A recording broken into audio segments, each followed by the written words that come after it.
오늘 하나님께서 우리에게 주시는 말씀은 사사기 4장 14절, 15절, 16절 말씀입니다. 사사기 4장 14, 15, 16절 우리 한 목소리를 읽겠습니다. 시작. 드보라가 바락에게 이르되 일어나라, 이는 여호와께서 시스라를 내 손에 넘겨주신 날이라. 여호와께서 너의 앞서 나가지 아니하시느냐 하는지라. 이에 바락이 10,000명을 거느리고 다볼산에 내려가니 여호와께서 바락 앞에서 시스라와 그의 모든 병거와 그의 온 군대를 칼날로 혼란에 빠지게 하시매 시스라가 병거에서 내려 걸어서 도망한지라. 바락이 그의 병거들과 군대를 추격하여 하루셋 학고임에 이르니 시스라의 온 군대가 다 칼에 엎드러졌고 한 사람도 남은 자가 없었더라. 아멘. 여러분, 이제 우리가 모세오경을 끝나고 지난주부터 역사서 읽기로 들어왔는데요. 역사서는 12권이다. 기억나시죠? 역사서를 시작하는 첫 번째 성경이 여호수아서였습니다. 우리가 그래서 오늘까지 통독표를 보니까 오늘까지 여호수아 15장까지 읽었는데요. 가나안 땅 서편 2지파 반 분배하고 가나안 땅 동편 2지파 반 므낫셋, 갓, 르우벤, 갓, 므낫셋 반지파. 잘 쉬고 왔는데도 또 다시 할게요. 요단강 동편에 르우벤 지파, 갓 지파, 므낫셋 반지파. 요단강 서쪽 가나안 땅을 정복해서 이제 9지파 반이 땅을 본인들의 분깃을 분배받는데, 오늘 읽은 여호수아서 15장까지 갈렙 그리고 유다 지파까지 분배되는 이야기를 함께 읽었습니다. 그리고 요셉의 두 아들 에브라임 지파와 므낫셋 지파가 분배받는 이야기로 계속 이어지죠. 이렇게 읽다 보면 이제 내일 여호수아 16장 그리고 이번 주 토요일 날 가면 여호수아 24장까지 마무리하게 되고요.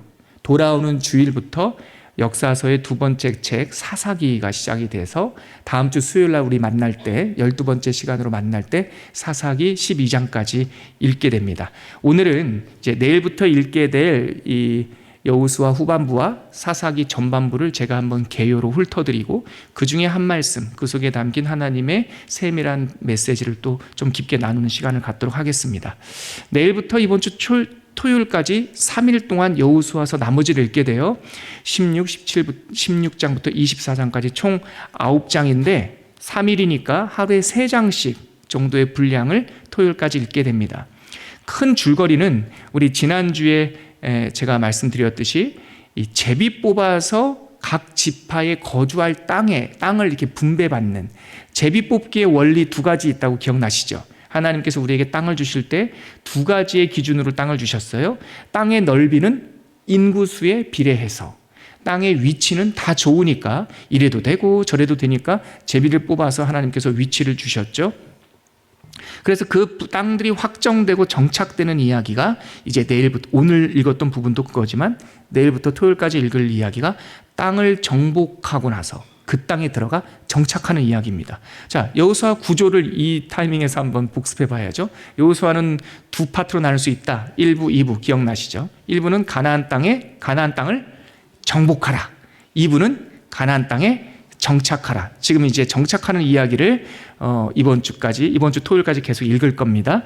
그래서 제 2부 가나안 땅에 정착하라라고 하는 내용을 보면 전체적인 내용은 13장부터 19장 그리고 24장까지 쭉 이어지는데요. 자, 자막을 한번 보십시오. 요단강 동편을 받은 지파, 아까 말씀드렸던 2지파 반. 자막을 보면서 한번 같이 읽어볼까요? 2지파 반입니다. 시작. 르우벤 지파 그리고 갓 지파, 므낫셋 반지파. 13장에 이미 모세 때 확정을 받은 거니까, 도장을 찍은 거니까 13장에 다시 한번 복습하고요. 그리고 14장부터 19장까지 나머지 9지파 반이 요단 서편의 땅을 분배받는데, 자막을 보면서요, 먼저 최우선으로 지파는 아니고 여호수아와 더불어 하나님으로부터, 모세로부터 야, 네가 특별히 그 땅을 줄 것이다. 그 가데스 바네아에서 땅을 먼저 확정받은 갈렙이 어느 지파에 속했습니까? 유다 지파 이후에 장자의 두 몫을 가진 요셉 지파, 큰아들 므낫세와 작은아들 에브라임, 그래서 그 두 지파가 총, 그러니까 갈렙, 유다, 요셉 지파, 큰 지파들이 길갈이라고 하는 최초의 성막을 친 그곳에서 제비를 뽑았고요. 이제 나머지 7지파가 있는데 그때 거의 다 정복을 했으니까 요단강 서쪽 길갈이 아니라 이 성막을 한번 옮겨요. 어디로 옮기냐면 실로라고 하는 곳으로 옮겨서 거기서 7지파 나머지 자막 보이시죠? 베냐민, 시므온, 스불론, 이사갈, 아셀, 납달리까지요. 이 6지파가 실로에서 분배를 받습니다. 자, 이제 내일부터는요. 이제 유다 지파가 오늘까지 15장까지 유다 지파 땅 확정받는 건 다 끝났고 내일 16장에 들어가면 이제 요셉 지파의 요셉 가문의 2지파 에브라임 16장 그리고 므낫세 반 나머지 반 17장 이렇게 분배받는 이야기를 읽고요. 그리고 이제 베냐민 지파부터 실로로 옮겨서 방금 말씀드렸듯이 실로라고 하는 땅으로 옮겨서 나머지 지파들이 땅을 분배받는 게 19장까지 이어집니다. 네, 뭐 이 정도. 이때 다 이제 동쪽 서쪽 다 12지파가 다 분배받고 나서 여호수아가 무슨 일을 하냐면 여러분 우리 초원교회에서 성도님들이 아주 익숙한 단어가 있죠. 창세기 15장 5절에 있는 하나님께서 아브라함에게 잠을 자고 있는 아브라함에게 초원 바깥 텐트 바깥으로 나오라고 하고 나서 하늘을 봐라 하면서 너희 자손이 이 뭇별들처럼 많아질 것이다. 기억나시죠? 저희 초원교회 자막이 있으니까 같이 한번 읽어볼까요? 시작. 그를 이끌고 밖으로 나가 이르시되 하늘을 우러러 뭇별을 셀 수 있나 보라. 그에게 이르시되 네 자손이 이와 같으리라. 사실 이 뭇별 교회로는 저희 교회의 고유한 사명이라기보다 하나님의 교회의 특징이에요. 우리 하나님의 교회는요 바벨탑 쌓듯이 모이자 높게 탑을 쌓아 높은 곳에 이르자 그런 방향이 아니라 모였다가 별이 된 후에는 흩어져 하나님의 이야기를 땅끝까지 이르러 내 증인이 되리라. 이게 사실 하나님의 교회론의 중심이죠. 이 정신은 예수님 승천 후 교회가 탄생할 때도 주셨던 거예요. 예수님께서 승천하시면서 제자들에게 2가지를 당부하셨어요. 첫 번째 당부가 뭐냐면 너희는 예루살렘을 떠나지 말고 아버지께서 너희에게 약속한 것을 기다리라. 몇 날이 못되어 약속한 것을 선물로 받으리니. 이게 뭡니까? 성령 하나님, 성령 세례죠. 그러니까 섣불리 막 달려가지 말고 모여서 성령 세례를 받아야 된다. 한 성령, 성도가 서로 교통하는 것과 한 성령 받은 후에 사도행전 1장 8절에 보면 무슨 말씀이 있죠? 오직 성령이 너에게 임하시면 너희가 권능을 받고 예루살렘과 온 유다와 사마리아와 땅끝까지 이르러 내 증인이 되리라. 그러니까 지금 사도행전 1장 8절 이 말씀은 뭇별교회론의 이 선교적 버전인 거죠. 그러니까 흩어져야 돼요. 근데 흩어지기 전에 중요한 게 뭐냐면 한 성령 받는 게 중요해요. 뭇별교회론을 실천하려면 one spirit, 한 정신이 있어야 돼요. 한 정신, 한 마음, 한 영. 바로 이것이 오늘 12지파의 땅 분배에도 중요한 이 정신이 스며 있어요.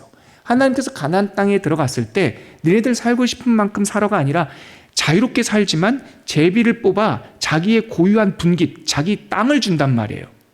이렇게 흩어져 산다고요. 뭇별처럼 흩어져 사는데 흩어져 사는 것이 좋긴 하지만 단점은 분리될 수 있어요.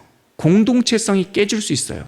그래서 하나님께서 그들이 각각 흩어져 사는데 공동체성, 즉 한 하나님, 한 믿음, 한 사건을 유지하기 위해서 역할을 하는 사람들이 필요했다고요. 그 사람들이 누굽니까?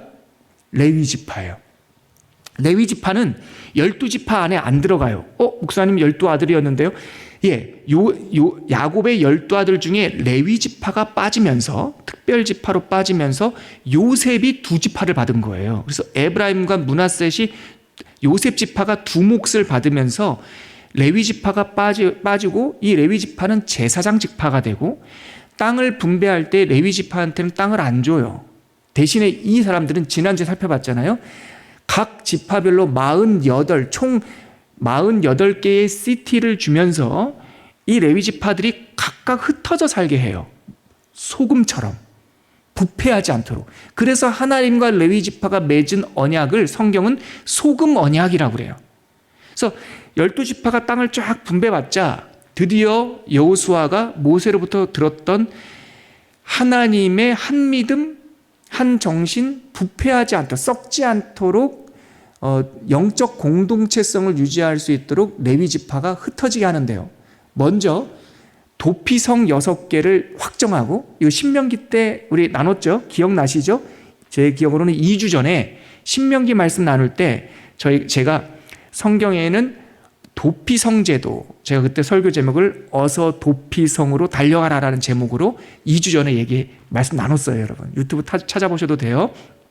그때 도피성 제도에 대해서 민수기 35장에도 언급됐고 신명기 19장에도 언급이 됐는데, 그때는 실제적으로 실천한 것이 아니라 이렇게 해야 된다라고 하는 명령이었는데, 이 도피성 제도가 여호수아 20장, 오늘 이제 내일부터 읽을 20장에 가면 드디어 실행이 되는 거예요. 실천이 되는 거예요. 12지파가 다 확정된 다음에 모세로부터 들었던 민수기 35장, 신명기 19장에서 귀에 못이 박히게 들었던 도피성을 확정을 해요. 20장, 여호수아 20장에서. 그래서 백일바, 갈세기 이렇게 3개, 동쪽에 3개, 서쪽에 3개 도피성을 만들고 레위인들을 파송하고, 그리고 나서 나머지 48 빼기 6 하면은 42개 남죠. 42개 그 각각 지파의 시티 안으로 레위 지파들이 쫙 흩어져 살아요. 그래서 여러분 혹시 그거 아세요? 사무엘상 시작할 때 에브라임 지파의 라마다임 소빔에 엘가나라고 하는 제사장이 살아요. 엘가나는 제사장이니까 레위 지파겠죠? 근데 그 사람이 살고 있는 곳이 에브라임 땅에 살고요, 라마다임 소빔이라고 하는 조그마한 마을에 레위 지파가 살았던 거예요. 그러니까 사무엘의 아버지는 레위 지파인데 에브라임 산지에 살았던 레위 지파이고, 거기 중에 라마다임 소빔이라고 하는 곳에서 정착하게 하고 살던 레위 지파인 걸 알 수 있게 되죠. 이해되시죠? 그래서 사무엘은 에브라임 산지에 살았다고 해서 에브라임 지파 사람이 아니고 레위 지파 사람인 거죠. 자, 이해가 되시죠? 그게 내일부터 읽게 될 땅 분배 후에 이스라엘 백성, 레위 지파들이 쫙 흩어지는 내용이고요. 그렇게 다 흩어지는 내용이 20장부터 22장까지 나온 다음에 마지막 이제 23장, 24장 2개가 남는데, 스승 모세가 했던 거랑 비슷하게 해요. 여호수아 끝에서 두 번째 23장에서는 여호수아가 리더들을 딱 모아놓고, 오늘 수요 강좌 여러분들을 제가 앞에 광고를 드렸듯이 모아놓고 권면해요. 여러분, 우리 이렇게 살아야 됩니다. 이렇게 마음을 붙잡으셔야 됩니다라는 게 여호수아 23장에 나오고, 24장에 가면은 이제 마지막 그 증언, 지금까지 총 15년이에요. 여호수아서의 시간은 1장서부터 24장까지의 시간은 15년 동안의 정복 이야기거든요. 그것을 여호수아 24장 마지막 장에 지금 15년 동안 하나님께서 우리를 지키셨다, 전쟁마다 이기게 하셨다, 그런 것을 간증한 후에 여호수아가 110세를 끝으로 생을 마감하는 이야기로 여호수아가 끝납니다. 근데 여기서 여러분 한 포인트 여러분들하고 나누고 싶은, 오늘 설교의 주제는 아니지만 꼭 짚고 가고 싶은 하나의 은혜의 흔적이 있어요. 뭐냐면 여호수아는 제 기억으로는 출애굽기 17장에 처음 등장하는데요. 출애굽기 17장이 아니군요. 33장쯤 되는 것 같아요. 금송아지 사건 이후에 하나님께서 떠나겠다고 하니까 모세가 하나님 앞에 중보기도 하잖아요. 떠나지 말아달라고. 그때 회막을 지어놓고 모세가 하나님께 간절히 간구할 때 여호수아가 처음으로 등장해요. 거기에 17장에도 등장하지만 어디에요? 아말렉과의 전쟁에도 등장하지만, 제가 말씀드리는 이 출애굽기 33장인가 34장에서 등장하는 것은 모세의 수종자 젊은 아들, 젊은 수종자 여호수아라는 표현이 나와요. 제가 33장이네요. 출애굽기 33장 11절인데 제가 한번 읽어드릴게요. 벌써 자막도 나왔네요. 그럼 자막 보시면서 같이 한번 읽어볼까요? 같이 읽겠습니다. 시작.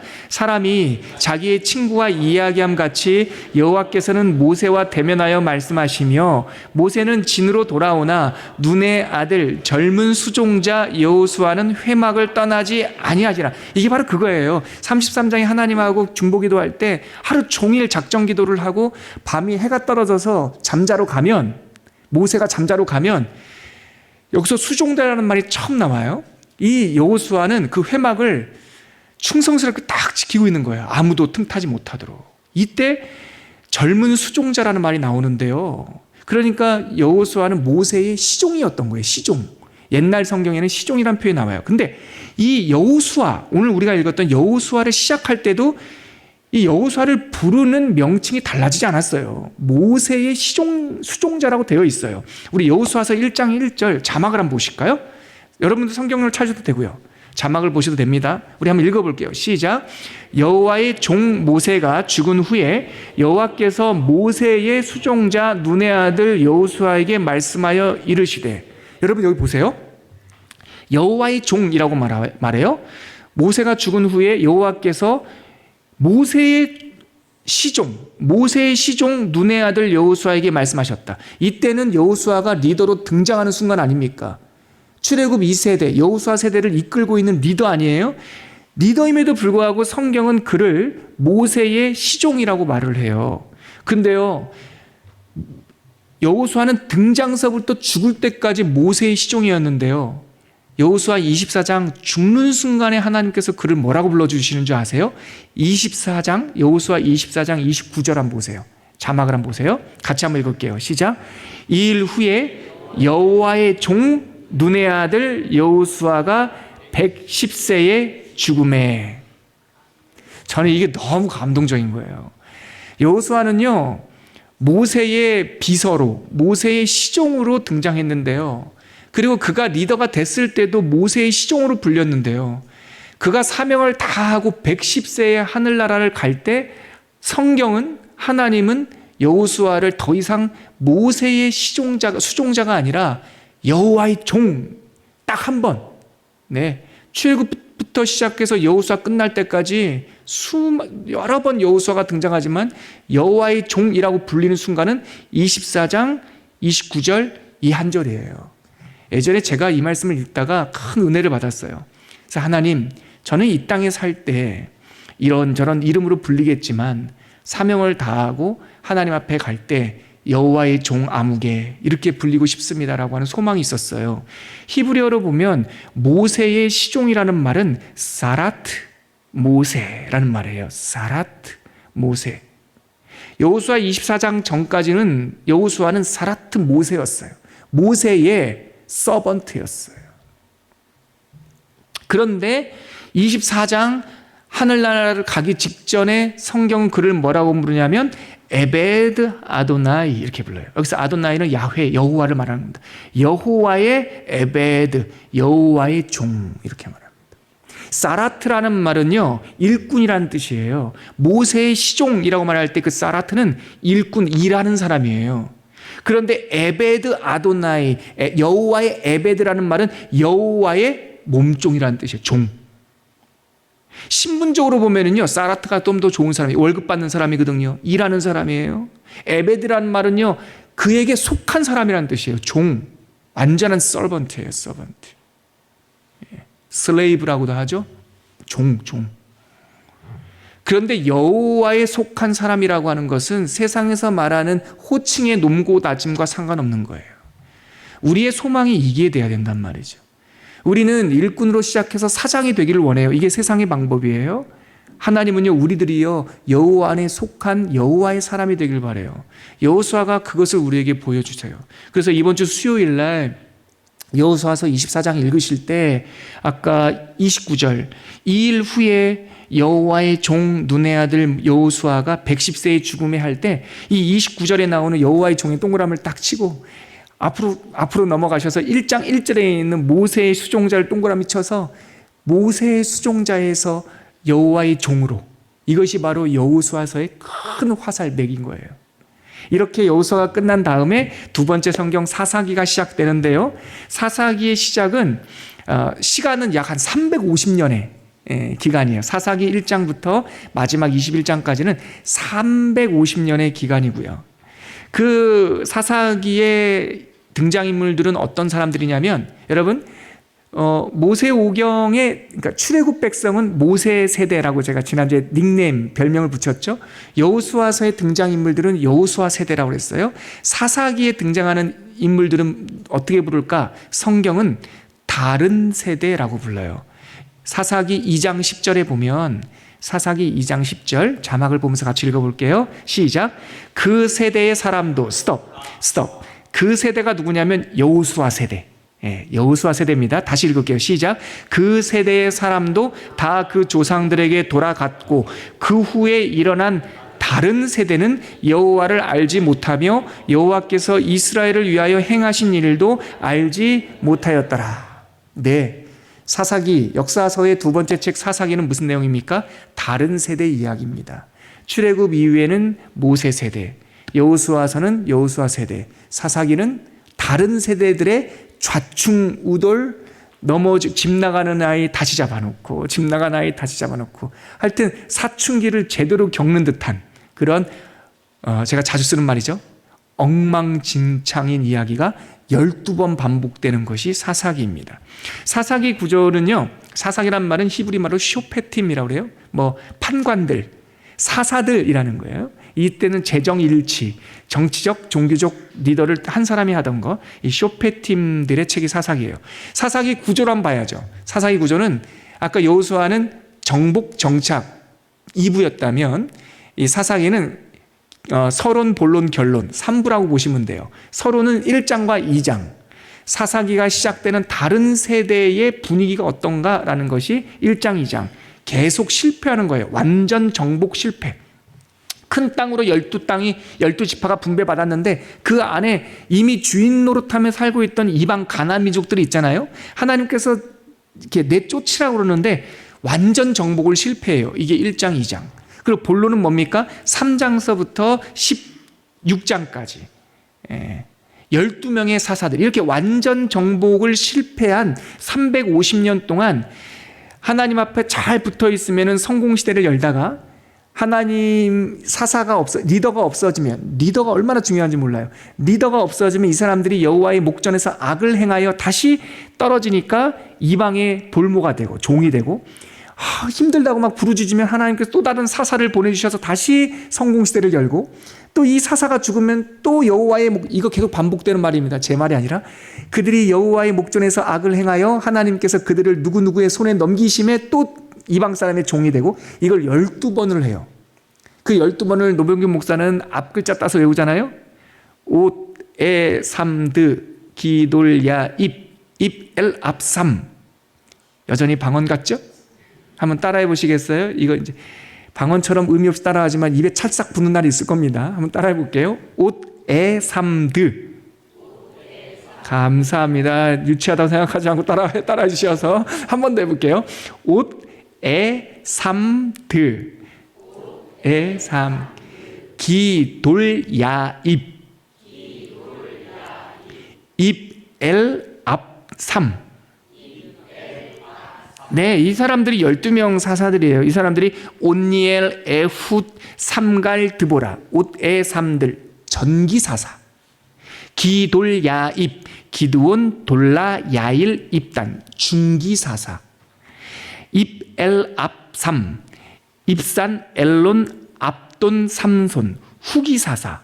다른 책에서는 이렇게 나누지 않는데요. 노 목사가 읽으면서 일반 성도님들, 우리 텐트메이커들에게 조금 쉽게 구조를 설명드리기 위해서 12명을 제가 이렇게 보니까 4명씩 전기, 중기, 후기, 5대 3드, 전기, 기돌야입, 전기인데 중기, 이벨압삼, 후기, 이렇게 나눠보면 좋겠다. 이렇게 제가 여러분들에게 소개를 하고 싶습니다. 그래서 이제 다음 주 주일부터 수요일까지 12장까지 읽게 되죠. 그 12장 안에 5대 3드, 기돌야 입까지 나와요. 기돌야 입 초반까지. 그러니까 다음 주 주일부터 수요일까지 서론과 본론의 전기사사 4명, 중기사사 4명 거기까지 읽게 된다. 그렇게 생각하시면 됩니다.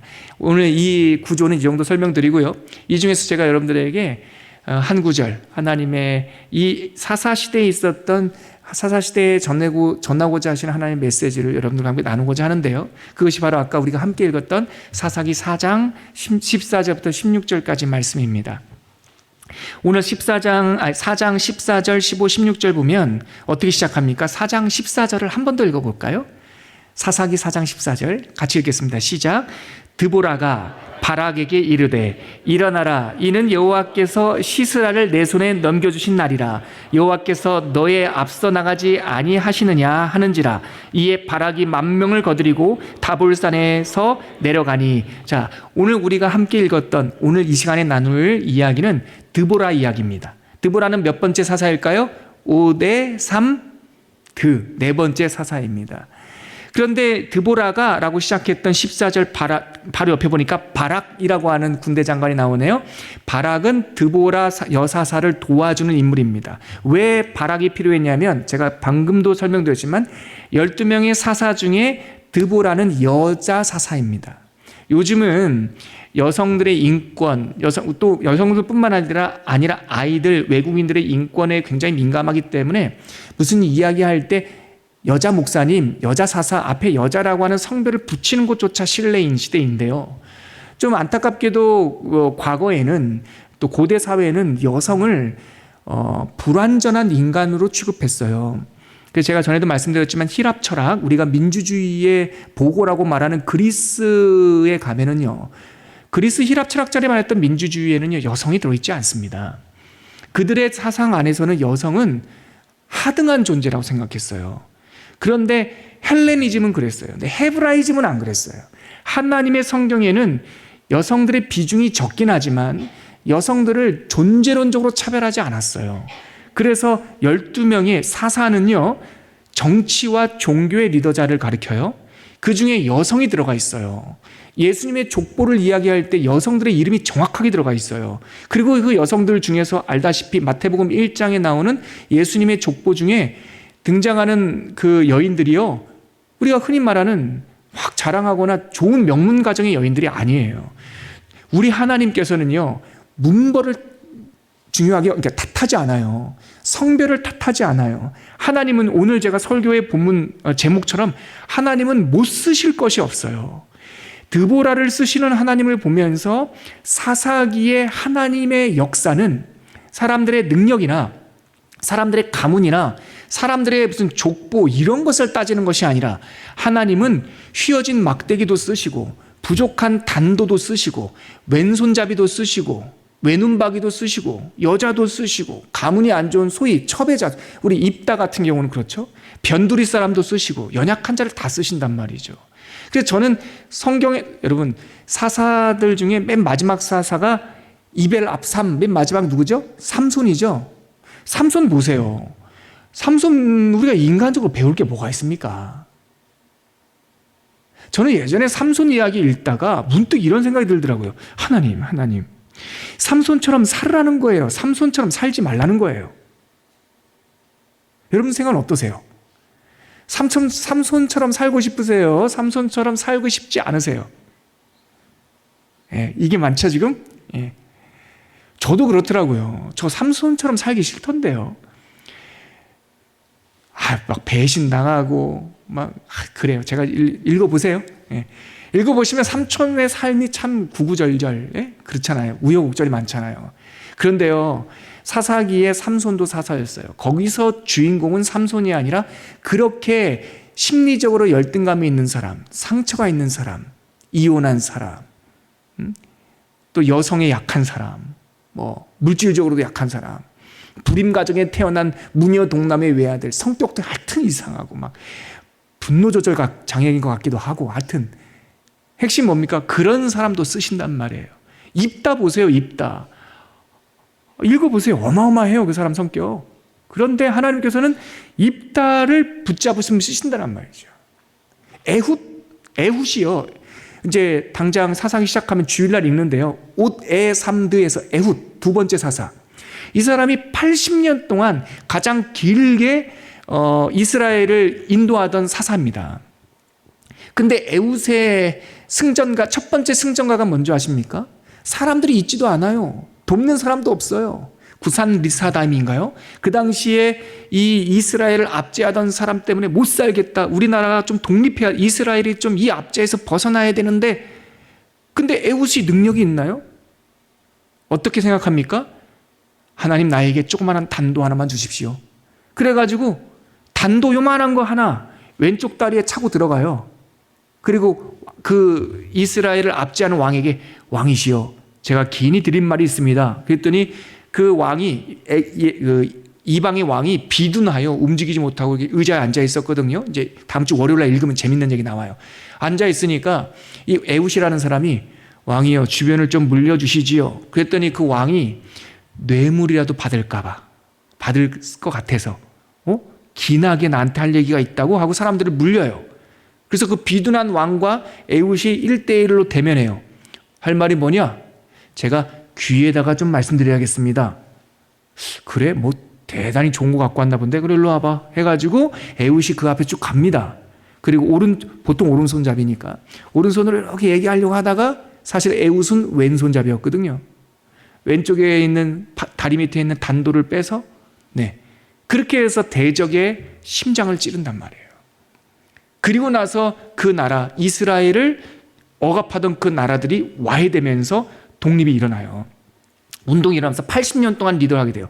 여러분 12명 사사 중에 가장 오랫동안 통치했던 에훗조차도요, 베냐민 지파, 작은 지파란 뜻이에요. 베냐민 지파 왼손잡이 에훗이었어요. 대적에 비하면 뭐 군사가 있는 것도 아니고 세력이 있는 것도 아니고 전략이 있는 것도 아니에요. 사사기에 등장하는 모든 사사가 다 이런 사람이에요. 대적에 비하면 작은 사람, 개인적인 성격으로 보면 모난 사람, 삐뚤어진 사람, 가난한 사람, 성격적으로도 부족한 것이 많은 사람. 오늘 우리가 읽었던 사사기 4장에서는 드보라와 같은 여성, 나가서 싸울 수가 없는 여성, 이런 사람들조차도 하나님께서 쓰신단 말이에요. 보세요. 드보라는 12명의 사사 중에 전쟁에 나가지 않는 사사입니다. 그러니까 하나님께서 누구를 보내주세요? 군대 장관 바락을 보내줘요. 하나님께서는 보충하시는 하나님이에요. 반전의 하나님이세요. 내가 부족하니까 그래 너 부족한 거 안다. 그러니까 내가 도와줄게. 역전시키시는 하나님이에요. 사사기는 인간의 눈높이에서 보면 좀 표현이 좀 이게 표준어니까 그냥 쓸게요, 여러분. 느낌이 확 와요. 사사기는 인간의 눈높이에서 보면은 지랄 맞아요. 믿었다 안 믿었다, 믿었다 안 믿었다, 믿었다 안 믿었다. 근데 하나님의 눈높이에서 딱 보면 그렇게 휘어진 막대기조차도 쓰시는, 그런 사람들도 붙드시는 하나님의 승리 이야기예요. 하나님의 성공이 하나님 백성의 성공이죠.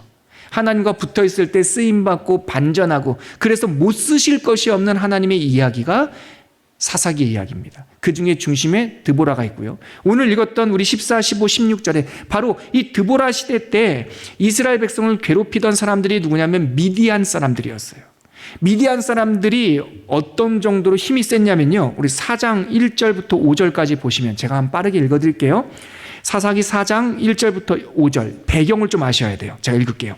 에훗이 죽으니, 에훗은 80년 동안 다스렸던 사사입니다.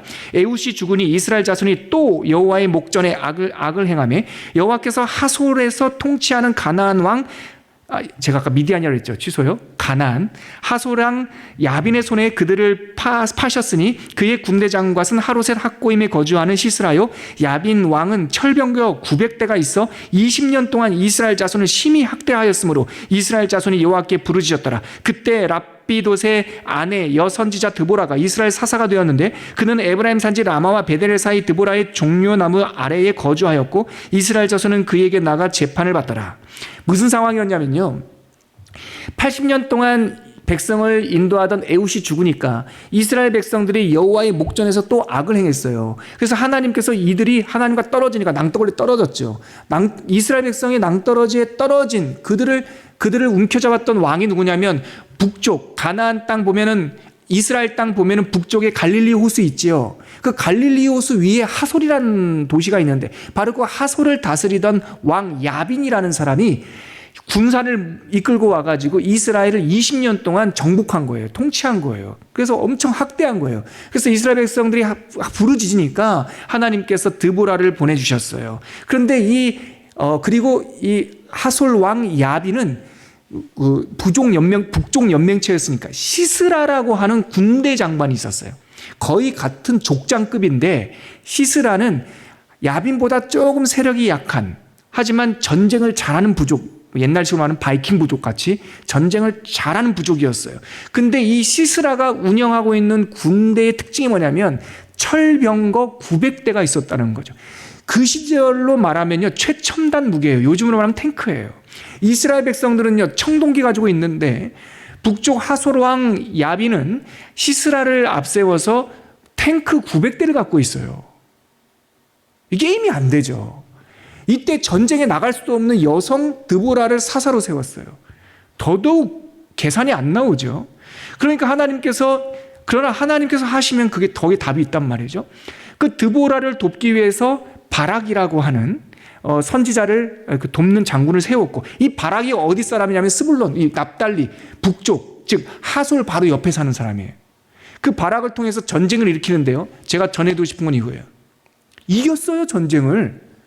드보라와 바락이 병사 10,000명, 이 농기구 들고 있는 군대도 아니고 그냥 일반적인 의병 10,000명을 이끌고 가가지고 전쟁을 했는데요, 탱크 900대를 갖고 있는 대군대를 이겼어요. 어떻게요? 이것이 바로 반전의 하나님의 묘미입니다. 여러분, 탱크와 농사꾼이 붙으면 어떻게 농사꾼이 이깁니까? 근데 무슨 일이 있었는지 아세요? 여러분, 사사기 4장과 사사기 5장은요, 참 재밌는 성경인데요, 둘 다 드보라 이야기를 해요. 사사기 4장은 역사가의 입장에서 이런 일이 있었다라고, 언제 누가 병거를 몇 대 가지고 어떻게 싸워서, 이런 얘기가 4장에 나오고요, 똑같은 이야기가 5장에 나오는데 이건 시인이에요, 시인. 이 이야기를 노래로 쭉 엮은 거예요. 그래서 여러분들 성경 5장 한번 보시겠어요? 5장 똑같은 이야기예요, 둘 다. 5장 1절에 보면 이날에 이긴 다음에, 승리를 한 다음에 드보라와 아히노암의 아들 바락이 노래하여 이르되 하면서 2절에 보니까 어떻게 시작합니까?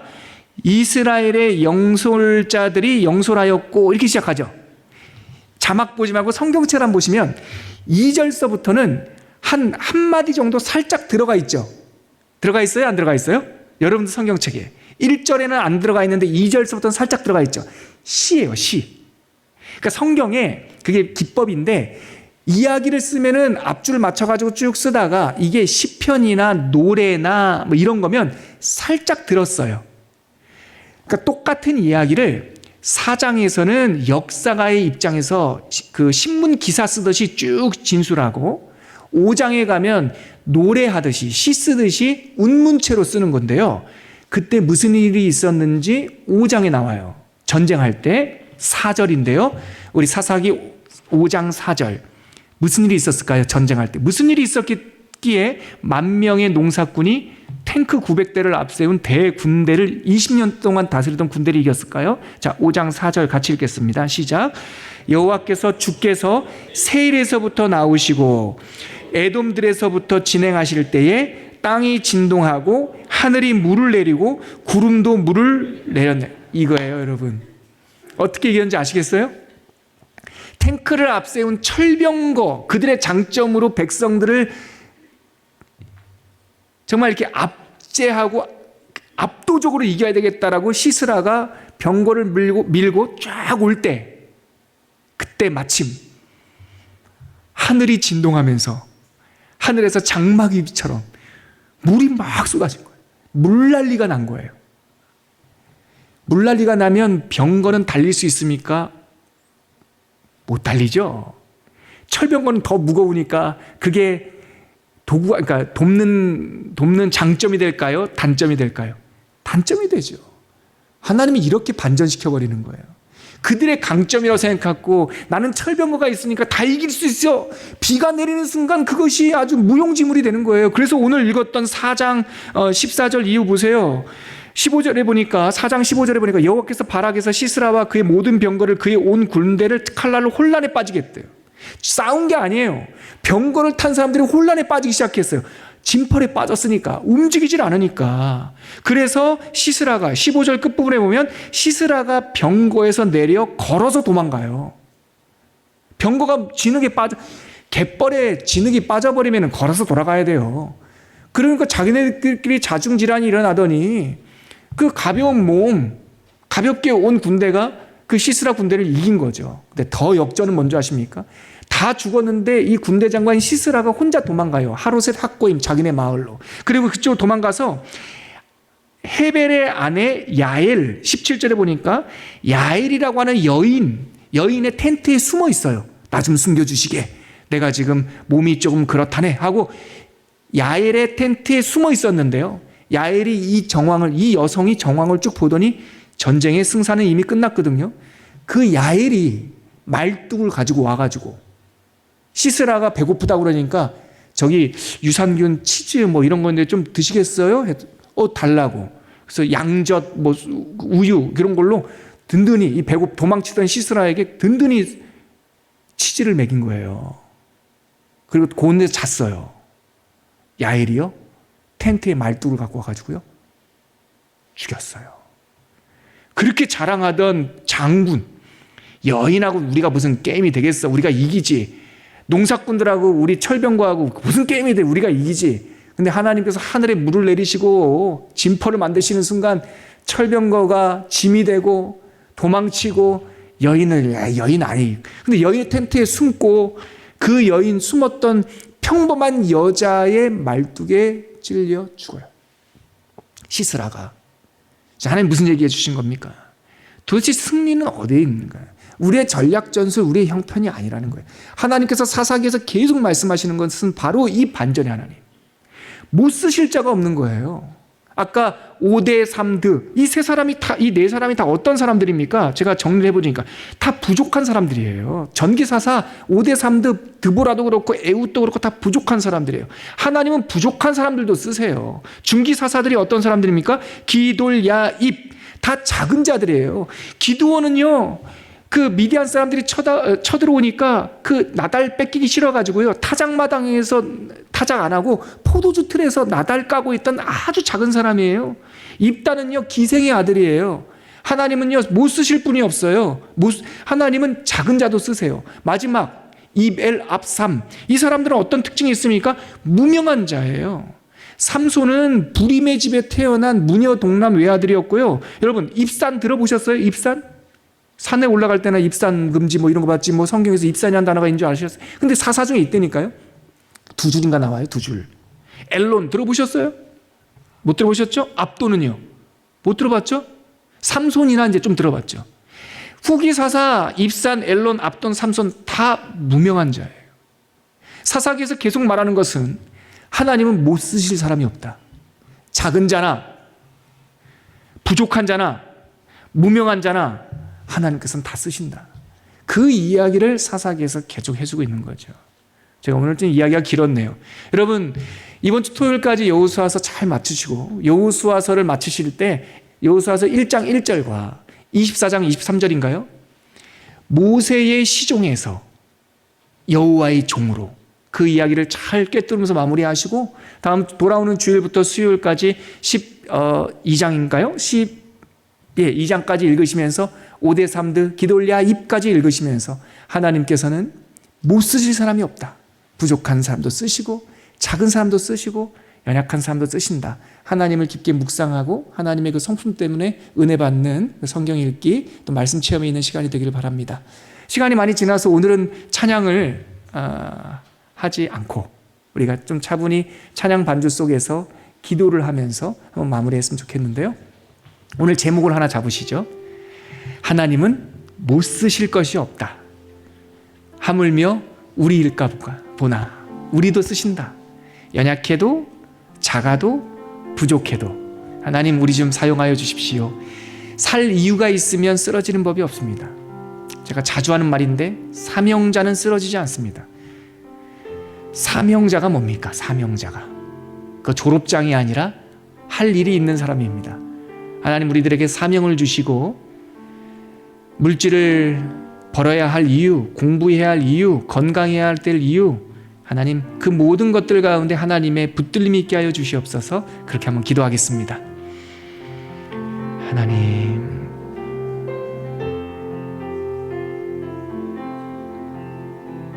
주님 감사합니다. 우리를 붙잡아 주셔서 하나님의 손에 붙들린 하나님께서 쓰시는 한 사람이 될 수 있도록 주님 붙잡아 주시옵소서. 함께하여 주시옵소서. 사명자는 쓰러지는 법이 없다 하셨사오니 우리의 가운데 하나님의 뜻이 머물게 하시고 우리의 발걸음 하나하나가 절름발이처럼 쩔뚝거리고 천천히 건다 할지라도 그 걸음 하나하나가 하나님의 뜻을 이루는 귀한 지체들 될 수 있도록 인도하여 주시옵소서. 하나님,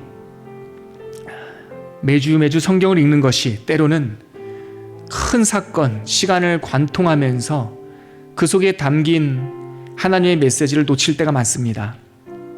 이번 주도 여호수아를 마무리하고 사사기를 들어갑니다.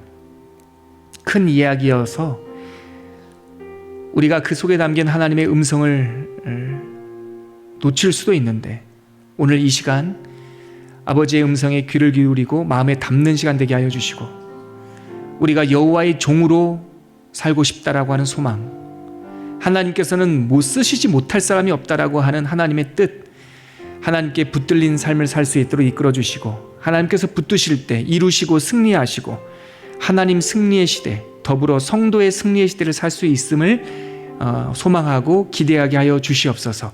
그렇게 하여 주실 우리 주 예수 그리스도의 이름으로 기도합니다. 아멘.